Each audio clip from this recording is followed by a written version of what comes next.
So today we're gonna just start out. We're gonna give you a little bit. We're just gonna walk you through our career. Can you call it a career? I don't know. Writing for the internet. Yeah. How many people here are fans of shipwreck comedy? Anybody? Cool. All right, we got a couple. Okay. How many here are getting YouTube certified? Great. Nice. All right, Good. cool. Yes. We will help. Maybe. And everybody else just wandered in, and they're like, "This is an air-conditioned room." So yeah, we'll walk you through what our journey has been, and we'll give you some writing tips that we've learned, and then we'll do a little Q&A. Yeah. So first we're gonna, because there's a lot of you who don't know what we do historical, literary, comedy, web series, and other short films and that. So we're gonna give you a little sizzle reel of what we do, and just this is what we show people if they don't know what Shipwrecked is. So we can do that if it's ready. It looks like it is. I see it happening.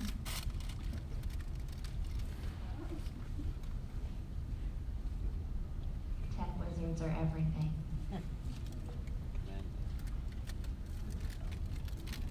This is part of it. Yeah, we planned for this. This is Oh, going no. according to plan. And audio will come in. Will come in soon. It'll be really awesome.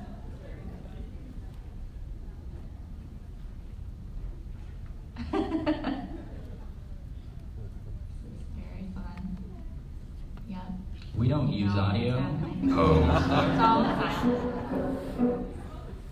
My name is Ed Oh, hello. I didn't see you there. My name is Edgar Allan Poe.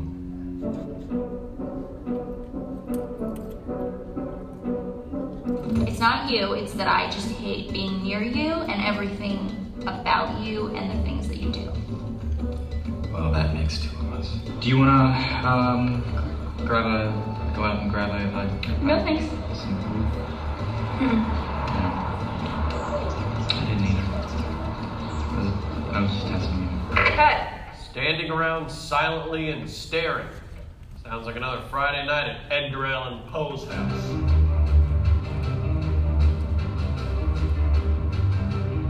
Actually, it's Edgar. Or Edgar Allan Poe. Just call me Mr. Edgar Allan Poe. It is a truth universally acknowledged that snitches get stitches.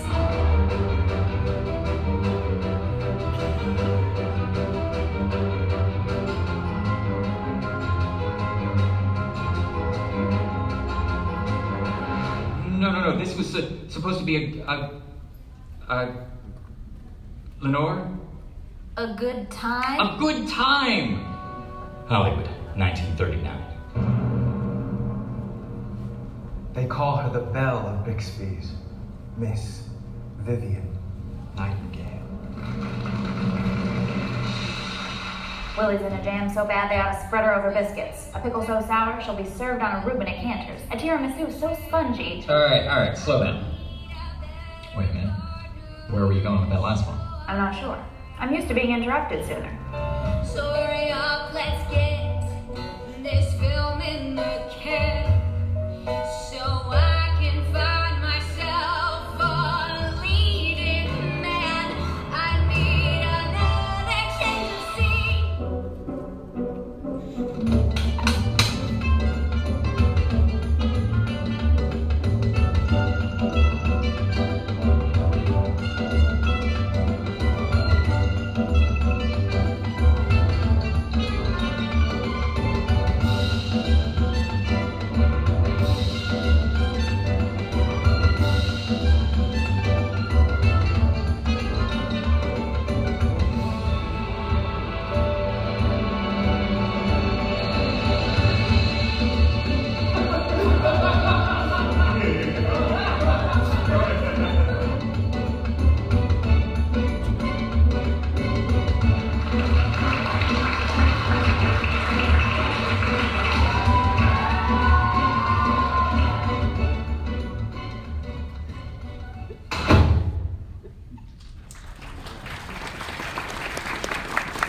Clapping.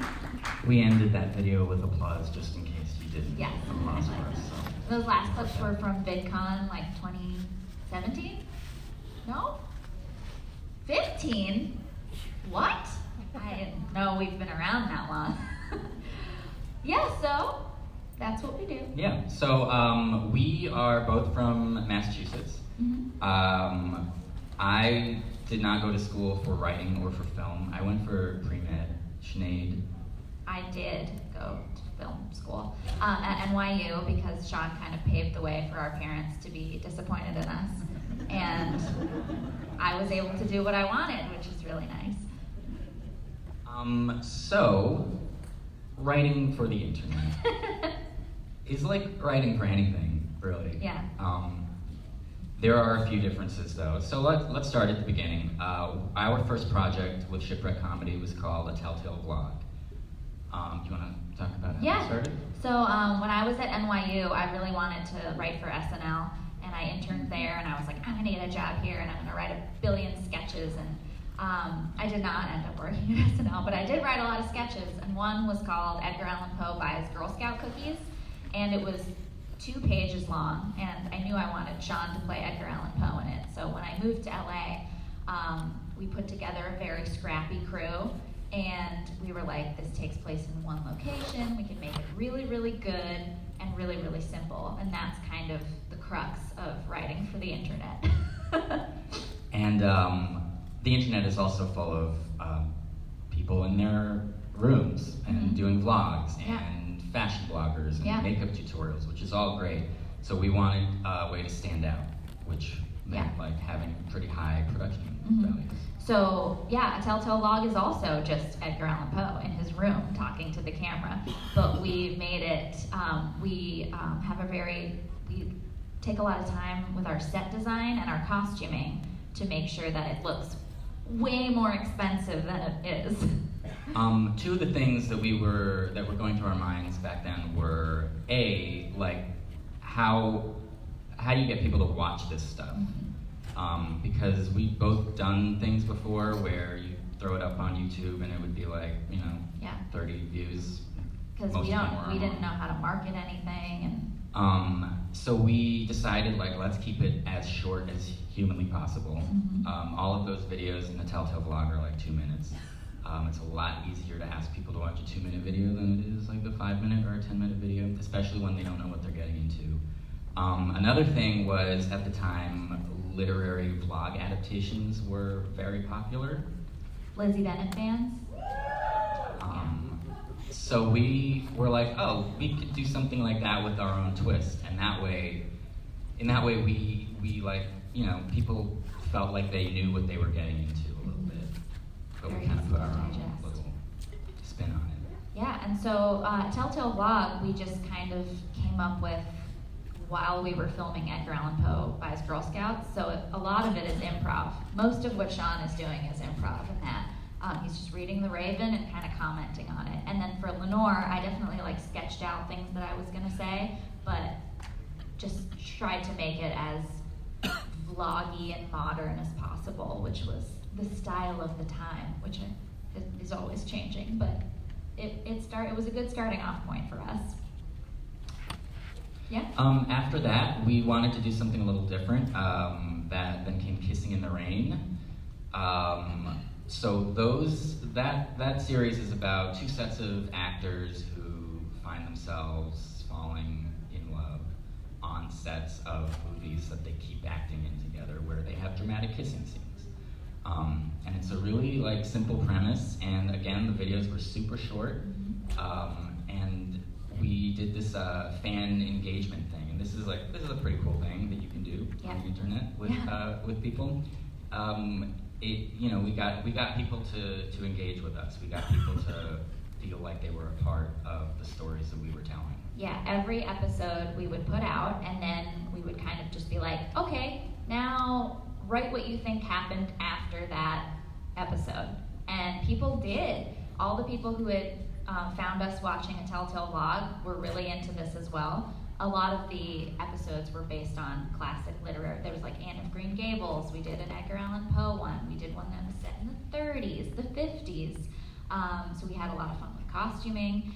And so every time we would put out an episode, people would write fan fiction. And then on our Tumblr, which was new for me, I'd never been on Tumblr before, we would reblog one or two, and that would become canon.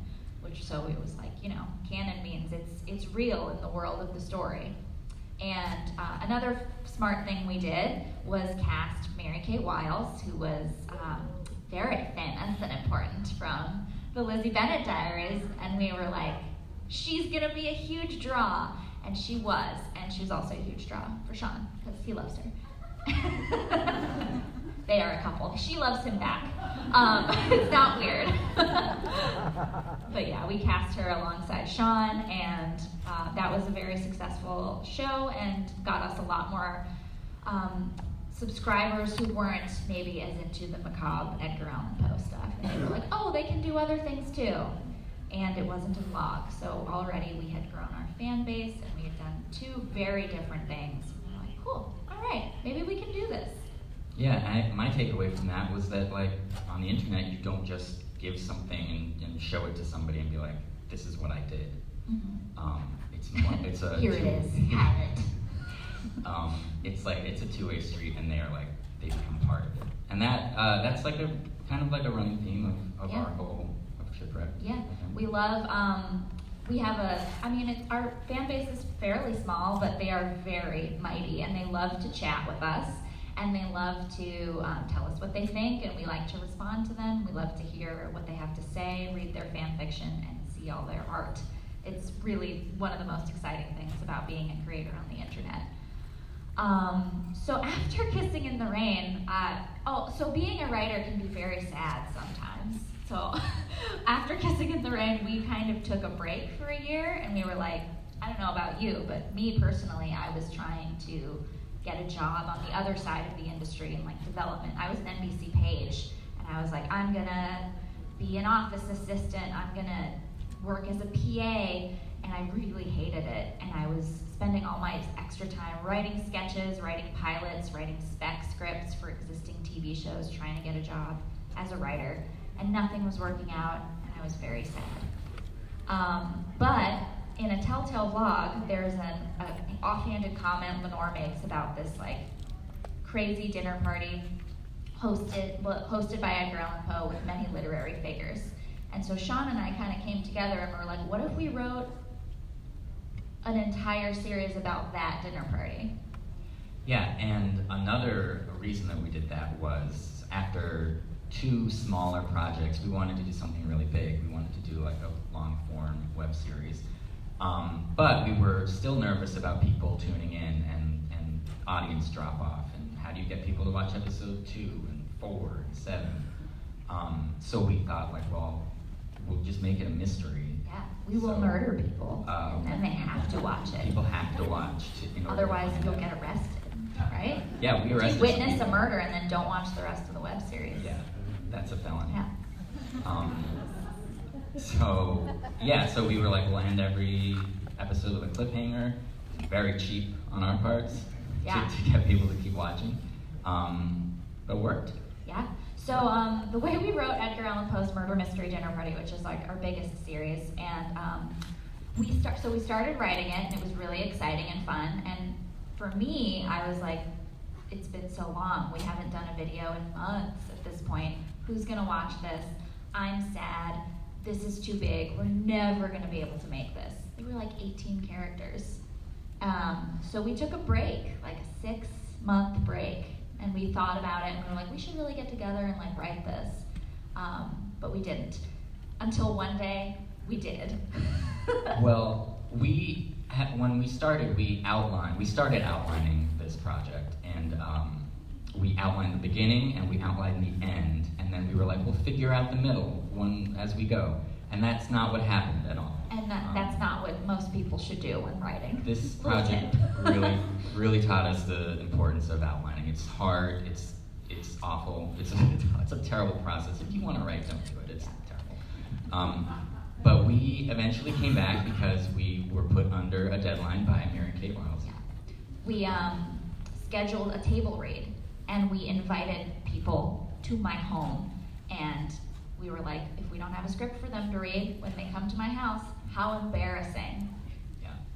And we note carded everything out. We had 18 characters. We put a note card for every character, and then a note card for every episode, and then a note card for what each character is doing in every episode, every character's like arc, everything. And when they died. And then we put a big X on them.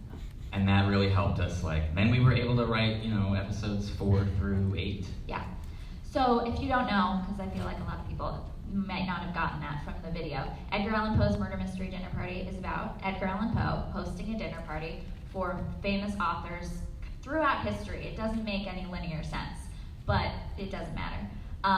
And so he's doing all of this to impress the beautiful Annabelle Lee, played again by Mary Kay Wiles, and assisted by the help of his ghost roommate, Lenore. So that's the premise, and we had authors like Ernest Hemingway, Agatha Christie, Mary Shelley, my personal favorite, H.G. Wells. So yeah, it was a lot to keep track of. And I think the most fun part for me was creating the characters. You have a basis in history for all of these characters, but then what was fun was trying to make them funny and trying to see how they would interact with all the other authors. And authors can be very full of themselves, and they all think they're the best, except for us. We don't think we're the best. And we had like movies and things in mind when we were writing. Like Clue was a big inspiration. And so we would take like the little character archetypes from those movies and those stories and map them onto like what we were doing and say, okay, what types of characters work best together? What types of characters bounce off each other? It was a real challenge making every character super distinct. And that was one of the most rewarding things from that. Another thing when we were outlining, which was really helpful for me, was kind of giving each episode its own theme. So if you watch Edgar Allan Poe, it kind of works as a feature, but we wrote it episodically. So it'd be like, okay, the first episode is the catalyst. Everyone's gathering together. We're meeting everybody. Episode 4 was like this. We're splitting up episode, and then like episode 6, it's the seance episode. So like each episode has its own theme and like major thing that happens, which was very helpful when we decided to split up episodes and write them on our own. Which, coming to that, I would recommend writing with a partner if you can not kill each other, which we're doing pretty good at so far. We outlined this together, and then as a writing partnership, we would divvy up each episode. So I think you did 1, I did 2, so on and so forth. And then we would come back together, we would give each other the episodes, and then we would edit and rework, and so on and so forth. And it was a really good process, I think. Writing, you write by yourself a lot more than I do, and I find it awful. It is pretty bad. I was trying to talk to our group Shipwreck last night about what I do when I write alone, and it's very tragic. I feel like I look like I have like my coffee and then just like tears streaming down my face as I look out the window, and it's just like raining all the time. But we're in California, so it's not really, I'm just imagining it. And every word I write is like horrifying and terrible. But then I read it back later and I'm like, this isn't that bad. My mom would love this. So writing with a partner is definitely like, oh cool, someone else is doing this with me. Another takeaway from Poe Party was what we delivered script and to our director and our assistant director, and then they came back and they were like, we can't do like 10 to 15 of these pages, we gotta cut. And that was really hard for us to hear, but we made those cuts. We made the script a lot better. At first we were like very angry about that, and we were like, well, we can't get rid of this stuff, this is brilliant. And what I've learned is it's not. It's not brilliant. It wasn't never brilliant. brilliant. We were thinking last night, like, well, what are the examples? Like, what are the things that we cut? And we honestly could not remember. And that's great. That is awesome. That means it was not brilliant. The one thing that I learned that's later in our outline, but I'm going to bring it up now, is that our director, we started cutting lines to try and trick him. We were like, oh, we'll like make this word 3 a number 3. and then that'll bump it up a whole bunch of pages. And it's not about cutting jokes, it's not about cutting lines, because that doesn't save you any time, because it takes 2 seconds to say a line. What was important was cutting and being able to make exposition and plot happen in fewer locations. So the more locations you can cut, that's what's saving you time. That's what that was. Yeah.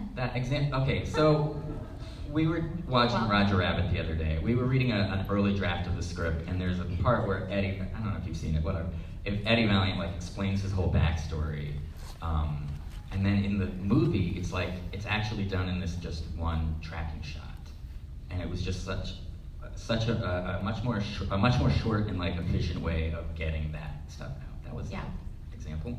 Oh, great. Writer Duet. So if we have time, we'll talk about like different apps you can use. But Writer Duet is what we use because it's the best app for collaboration. We don't have to be in the same room to write together, which is great. But Writer Duet has a function where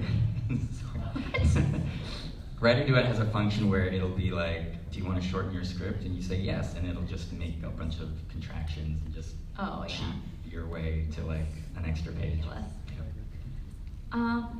So that's Poe Party. So after Poe Party, we were invited to Buffer Festival in Toronto.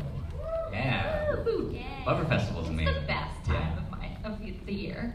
It's amazing. I love Toronto. It is great. So at Buffer Festival, you have to premiere something, and we were like, okay, well, what can we do? We had some ideas. We had an idea for another web series, and we were like, well, let's do something different that we haven't done before. Let's do like a short film, and it'll be like an intro to this world. Like a pre-pilot to this web series we wanted to do. And we were aiming for 20 minutes. 10 minutes, then 20 minutes, and the final cut is 40 minutes. Yeah. And so we're not able to do brief anymore. Those 2-minute episodes were long behind us. I really love the final product, but as far as a like, let's make a short film for the internet, I would call it a failure. Yeah. So, we all have failures. So this project we're talking about is called The Case of the Gilded Lily. It's the film noir that you saw clips of. It's the black and white one. It's great. I don't think it's a failure. I just think in terms of making a 10-minute short, it's a failure. What it ended up turning into was like a pilot episode that we would want to sell to like real television. So that was a very, very different experience because we had a real deadline. We wrote that script in 3 weeks, whereas Poe Party we wrote over a year. So it was really hard, but I would recommend always doing things like that. Yeah. Especially if you're me, because I will just sit and let things. I just get paralyzed by everything. I've learned that the product is going to be the same no matter how much time you have. And maybe that's not true for everybody, but if you give me a year to write something and a month to write something, I will come up with the same product at the end of the year and the month, because I just procrastinate.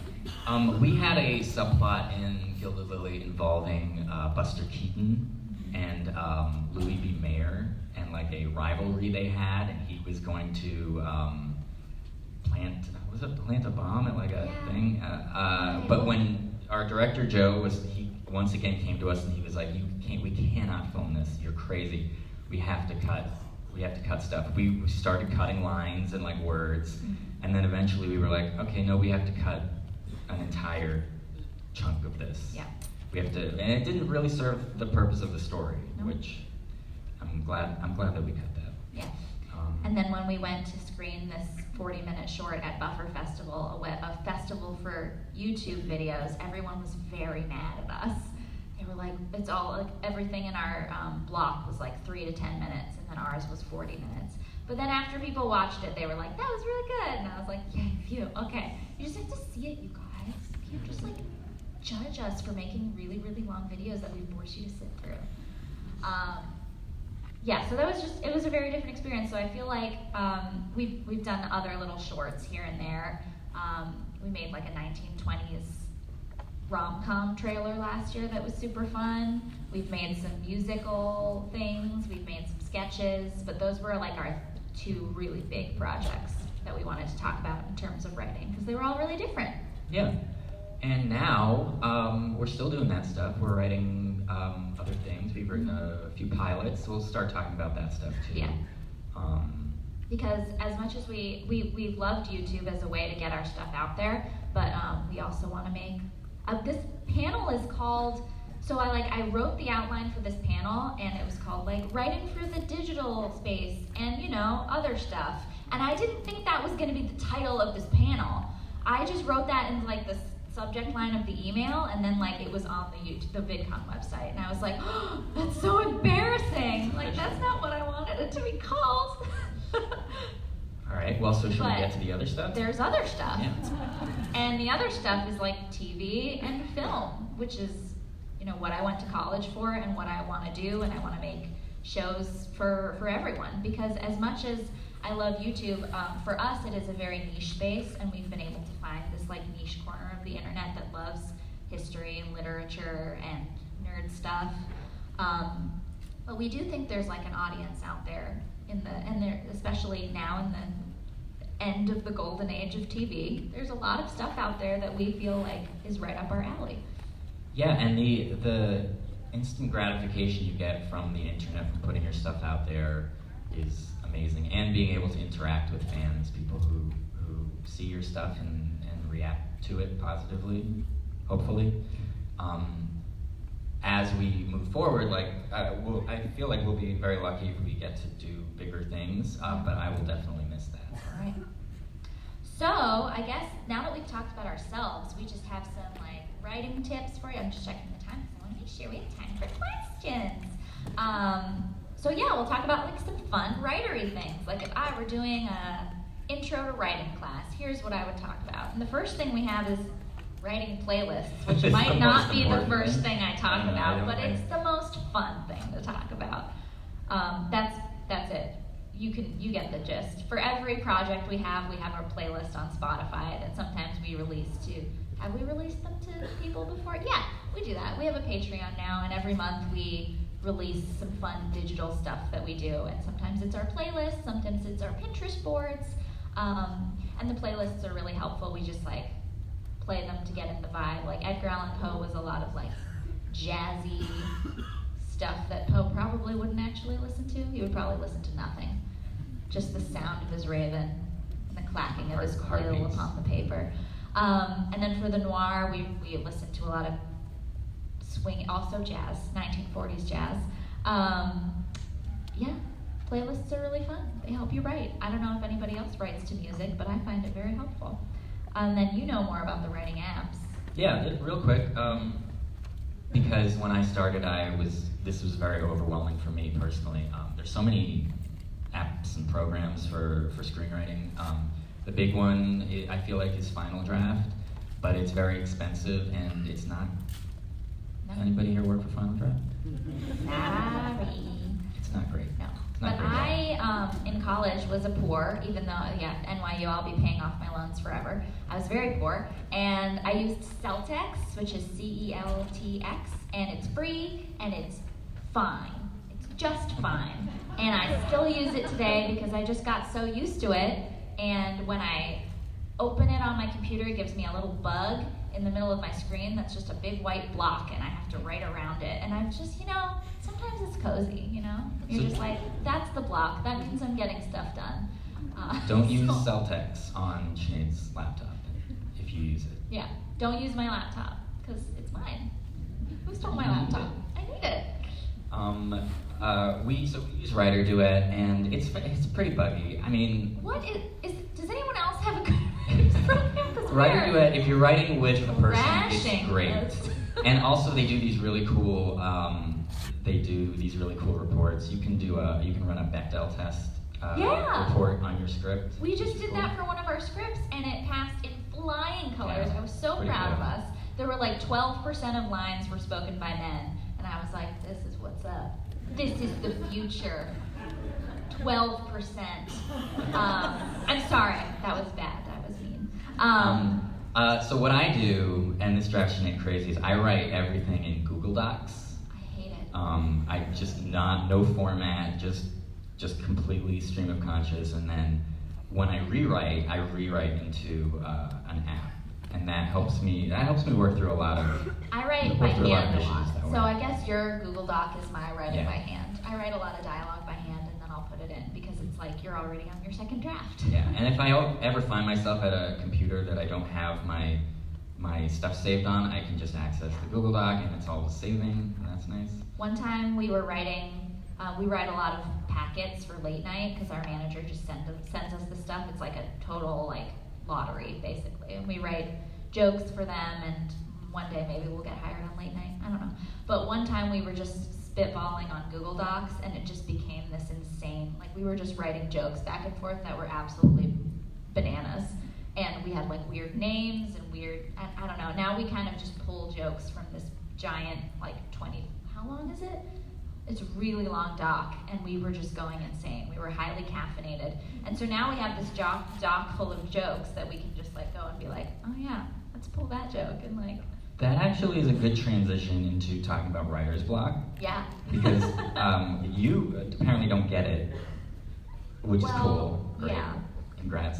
I get it a lot, and a thing I like to do is completely just goof off and write something that I'm not supposed to, just to clear my head. It does seem like I'm just not taking things seriously sometimes. Like I wrote a fake outline for this. You should follow Sean on Instagram. and Yeah, I look think at it. I storied it. You might enjoy that panel a lot more than the panel that's currently happening in Yeah. front of you. Basically, it came down to like what utensil you should use, pen or pencil. So I wrote like an outline about that, and I was like, guys, I did it. I did all my work. And of course, that's garbage. It's nothing. Meanwhile, Mary Kate and Sarah were like very detailed doing our panel for later, and like Yeah. Sarah was filing taxes, and Mary Kate was like dealing with patrons, and we were like, bah. But I feel like that just kind of gets me out of my head and loosens me up. So that's something that I found really helps for me for writer's block. Oh, I do. So it's not that I don't have writer's block. I definitely do, in terms of I get really, like, once we've written the fun stuff, we've outlined, we've written all the fun dialogue, I get really annoyed when we have to go and do second and third and fourth drafts and take people's notes and like really do the hard, almost feels mathematical, of like moving scenes around. And like, this doesn't make sense. Why is this character doing that? We really need to punch up this joke. And I'm like, ugh, I hate it. I want to start something new. So I have a tendency of just starting something new. And I have like 100 half-finished documents on my computer of just, I love coming up with ideas. I don't love executing them as much as Sean does. So Yeah. that's why we're a team. Yeah, that's a good thing. I'm the kind of person that like when I see that last Jenga piece not fitting into place, I will just sit there until I make it work. Yeah. So we do complement each other very well, because I see a blank piece of paper and I'm like, so that helps. So if you have a writing partner that Yeah, make sure you're not. has all your strengths and weaknesses, Yeah. or vice versa. Right. So let's do some quick hits here so we can get to some. Questions. So something that we've been doing a lot is writing pilots. So for getting staff for TV, used to be you had to write spec episodes for TV shows. So like, if your favorite show was The Office, you'd write an episode of The Office that Yeah. hadn't been done before, Right. and you have to make it better than any episode of The Office you've ever seen. Basically Which is fanfic. awful. Which is so fun, because that's how I got my start in writing. After writing book reports and like plays for my middle school and stuff, I would just log on to fanfiction.net, pick my favorite project at that time, which was usually Pirates of the Caribbean or Phantom of the Opera, and write a fanfic. It's online somewhere if you can find it. Let me know. And then somebody did find it, and it was horrifying. And so yeah, for getting hired on TV shows, that was what you did. You wrote fanfiction, and I was like, wow, this is amazing. Right now, a lot of people want your own original pilots. You still have to do spec episodes for like writing fellowships and, Yeah. and things like that. Yeah, for like the big networks like NBC, ABC, Nickelodeon, they still take specs. Yeah. So what we've done is we've just been writing original pilots. And what are some things we've learned, Sinead? What I've learned is that a pilot episode has to introduce an entire slew of new characters that you're supposed to love and care for and want to spend 30 to 40 minutes with every week, which is a nigh impossible task. most TV shows that you watch, like you'll go back to the pilot episode and be like, ugh, what? This is terrible. One of my favorite shows is 30 Rock, and the pilot is like, what? Oh, and Parks and Rec? That pilot is not good. They're hard to do. I'm sorry if the person who wrote that is here. I doubt they are. You should be up here. Yeah, why are you here? But then those shows went to become amazing. And when you have someone like Amy Poehler or Tina Fey fronting your show, you have time for that. When you're us, you don't have time to have a bad pilot. You have to introduce everyone, get the story across, and like have your setting and location set for the rest of time. And there's a few types of pilots. There's the this is how the show is. Like, this is a day in the life, and like The Office pilot is like that. Right. You are just in this world now. Here are the characters. This is what you get. There's like the Whole New World pilot where some element or some person is introduced. That's like a really common one. Like 30 Rock is like that, where the world is disrupted and like now this is what's happening, and that's kind of typically what we tend to write. Yeah. Or there's like in a drama, the new premise is like Twin Peaks. Like someone is murdered in the town, and now everybody has to figure out who did it. Characters are the most important part. The thing that I really liked most about Edgar Allan Poe, I think I mentioned this, was the characters. Yeah. Making everybody as distinct as possible. Everyone has their own voice. If something happens in your pilot, everybody should have like a unique viewpoint on it, different reaction to it. Something we like to do once we have a draft is read through it, cover up the character names, and just read the dialogue, and then if you can tell like which character is saying this, then you're on the right track. If it could be any character, then you might want to go back and... What happens when you have like too many characters? And in our latest pilot that we did for the Sundance New Voices, well, it's not our latest one, second to latest one, we had a couple characters that were extraneous. Like we did that thing, and we were like in a scene with like a big group, we were like, oh, we're just assigning lines to people, like to get plot across. Yeah. You never want to be getting plot across through your characters. You want your characters to be causing the plot.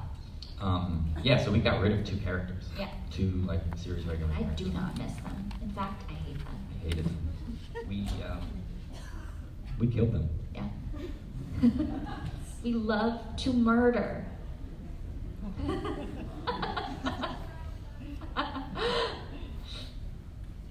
Yeah. What's that? I do. No, I'm not. So speaking of characters, we did the Sundance New Voices Lab last year, which is super fun, and we had this really scary teacher named Joan who did a writing lab with us one of the days, and we were so not prepared. We were told to just bring a notebook, and like we were told things were gonna get weird and like emotional, and I was like, whatever. I don't get emotional in front of people. I do. I've cried so much in front of everybody. So we all sat in a circle, and Joan, this like tiny, like 65-year-old lady, like got up on a chair and just like started asking us really deep questions. She was like, tell us about one time that you lied. And so we had to just write, 3 times that you lied. We had to write furiously. She was like, just keep writing until I say stop. And we had to write times that we lied, times that someone had failed us, times where we felt ashamed. It was dark. And then there were some light ones. But then at the end, we had all of these things, like really personal things, and she made us read them all out loud. And like there were tears, and it got really deep. People were like very vulnerable. And the point of that was she had us pick a character in our pilot that we didn't think we knew very well. And for me, mine was a character who was like kind of like the love interest, and I was very unhappy with how she was going. I didn't like that she was just there to be a love interest, and so I chose her. And so our teacher Joan was like, okay, you're going to take one attribute from each of the questions I gave you, and you're going to just make it part of her character. So now write a monologue as the character, like including 3 of these like attributes. And I feel like I'm being confusing right now, but it was very, very helpful. and all of a sudden you had a much more fleshed out character. And maybe some of those attributes would never ever be mentioned in the pilot or in the show at all, but at least I knew that, and I could write her from the perspective of someone who'd been through these experiences. Yeah, another quick thing is make sure your characters have flaws. They can have flaws and still be likable. You can, so we did this thing where we, in this same pilot, we had in our third act, our protagonist helps this group of people to do something. And it's like, mostly the focus of the show is to do this one thing. And they fail. And we had, the reason they failed initially in our first draft was a joke. And it just felt cheap and kind of like empty. So we wanted to make it more earned. We wanted to make it a little deeper. But we were having a lot of trouble like figuring out this plot point. So we went back, actually you did this, you went back to our second act, and our protagonist does something in the second act that is totally in character, totally something he would do. And you suggested that thing that he does is the reason that in the third act this all falls apart. And it was perfect, this perfect like puzzle piece. And what it's a good example of when you have a problem in your plot, instead of like hammering things together, just take a step back and look at your characters. Your characters should be driving everything. Yeah. And so that's a good way to like make your characters a little bit more three-dimensional, introduce a different flaw, introduce a different characteristic that they would have that would make this all make sense. It's a lot of like reverse engineering and working backwards. At the end, you want it to look like it's this effortless thing, like this couldn't have existed any other way, but that's just not how it is. And that's one thing that paralyzes me a lot, is that I see that blank page and I'm like, I have to get this right the first time, and that's not what happens. A lot of times I write, and like 80% of what I write is just garbage, and one line I'll keep, and then off that line I'll like write another scene, and that scene is like also garbage. and then I start drinking. Oh boy.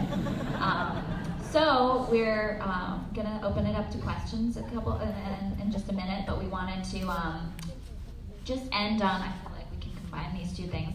One of our, the best advice we got at Sundance was from our mentor, who was one of the executive producers on The Office, so we were like geeking out totally that she'd read our pilot. And we were worried that the tone was off and it was too weird. There's like, it's like a very realistic like sitcom, but there was like a ghost in it because I wrote it, and of course there's a ghost in it. And I was like, should we cut that? Like, I don't know. And she was like, no, you do what you want to do because it's your voice and no one can write this like you can, and people are gonna try and put you in a square peg, round hole sort of thing, and like, don't change yourself until you have to, until it's like, the network is like, we're canceling it unless you change this. So be as weird as you can until the very end.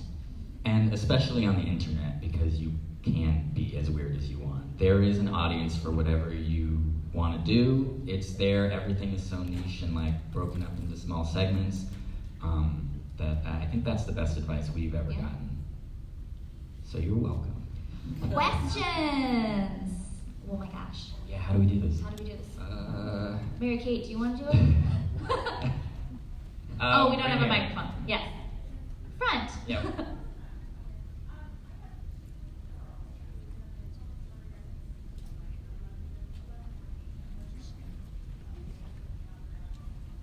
Yeah.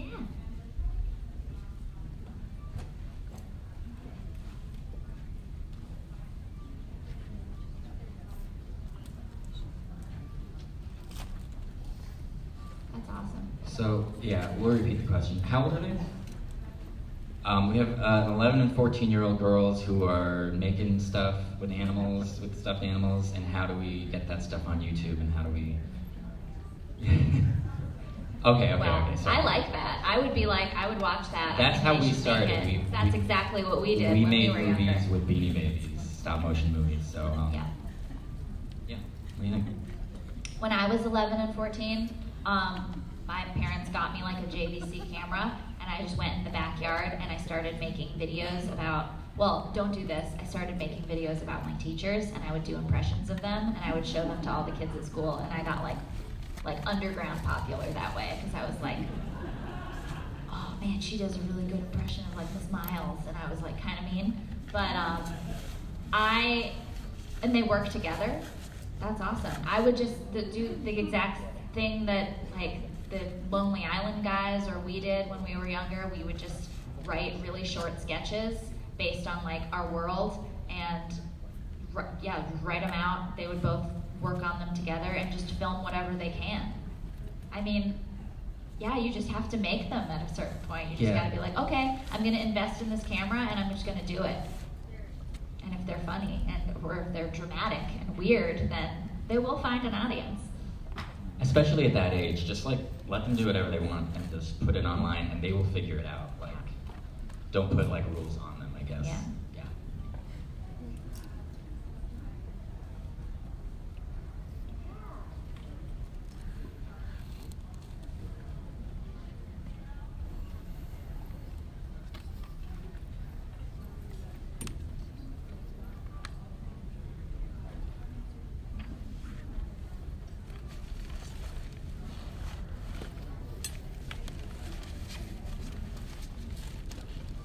So the question was, how do you keep your head down and focus on the work and not worry about it later? And who are our comedic influences?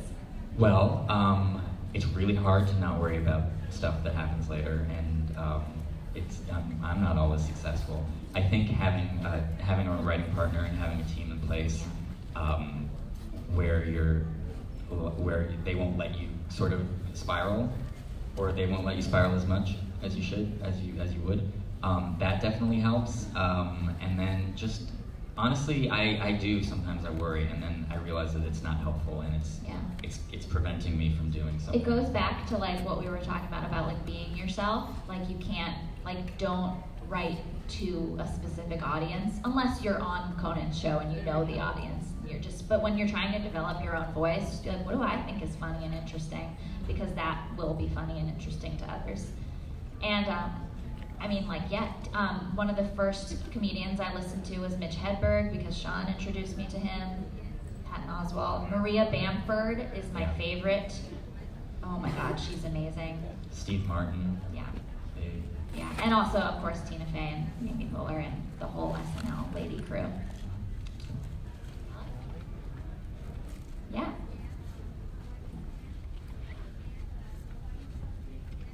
Yeah. I would definitely have, so you want to go into TV? So yeah, I would usually say like a short film like that's made and then a feature. But for TV, I would have a spec, like something that you think you're going to write a spec script for. So like a TV show that's in its first season now would be a good place to like start. So like keep up on the shows that are coming out and try to fall in love with one so that in 2 or 3 years you can write a spec for it. And there's a lot of like different like writing fellowships that you can apply to, and I would start applying to them like while you're in college because you probably won't get into them the first time, but you can keep doing them every year. And just have as many scripts as possible. Just start writing them now. Yeah, definitely have as many scripts as possible, but also know that there's no one way to do it. There used to just be like, you become a writer's assistant and then work your way up in the room, and now you can be like a Twitter comedian, or somebody can see you do improv and then hire you straight to a writing staff. So there's so many different ways to do it. You know? Green? Mm-hmm.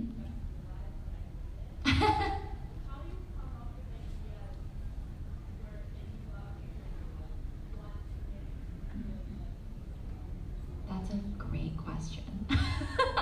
I tend to, a lot of the things that we do are inspired by other things that we love. So they don't like usually come out of nowhere. Like Edgar Allan Poe, we love Clue and we love mysteries, so we wanted to do that. Because finding like a structure that you love, or like a character that you love and wanting to tell a story around that is probably more helpful for me than just being like, oh, I thought of this really cool idea today. Because I usually get bored of those ideas really quickly. When I have a specific, like, I'd really love to do a horror movie, and I like focus on that instead, I'm like more likely to finish it.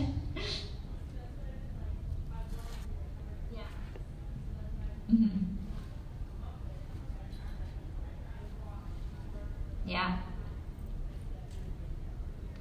Well, another thing that I like to do, especially with horror, is like think of what the horror is trying to tell me. Like I love like coming of age horror, where you're like, oh right, that was a coming of age story wrapped in a horror film, and that's way more fun for me. I'm like, what am I really trying to say to like women about this horror movie?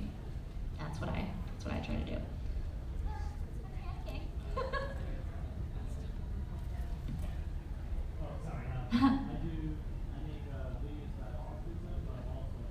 Mm-hmm.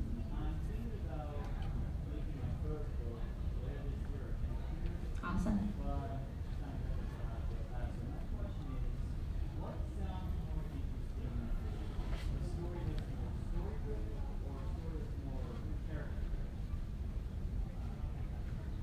That's very hard. Is what's more interesting, a character-driven story or a story-driven story? I'm gonna say character. Yeah. Yeah. I mean, what's more interesting, it depends on your Yeah. personal Right. preference, but I think what would be better for you to tell your story is probably character, if I Yeah. had to guess. If it's like a choose your own adventure, then maybe the story would be more interesting. But yeah, I tend to just, fall in love with characters, and I'll remember like the characters of a Harry Potter book more than like what the plot was. That's a bad example, but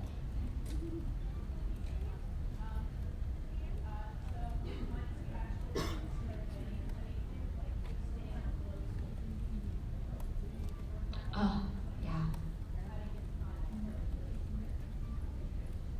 How do you not break your concentration, and how do you get into like a writing flow is the question.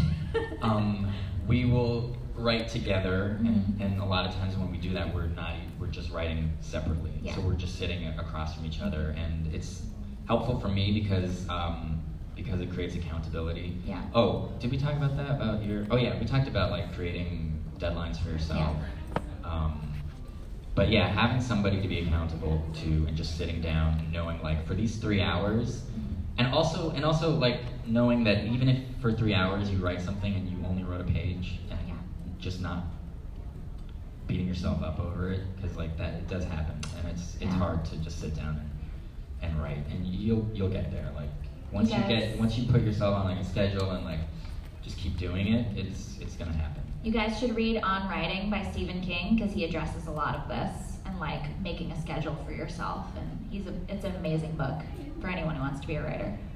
I think we are unfortunately at our time, but you can I don't want to like I'm not like promoting my Twitter, but I just like to answer questions, so I'm at Sinead Prasad, and please talk to me and ask me questions because I'll answer them, because I love you. I'm at Sean Prasad, MD. Yep, he's not a real doctor. I'm a Do writer. not ask him about medical things. Oh yeah, we have a panel later today at 1 p.m. It's called High Quality, Low Budget. It's all about how shipwreck comedy makes stuff, and it is at 1 p.m. in Ballroom D. And if you see us around, please ask us questions when you see us, because we're very nice and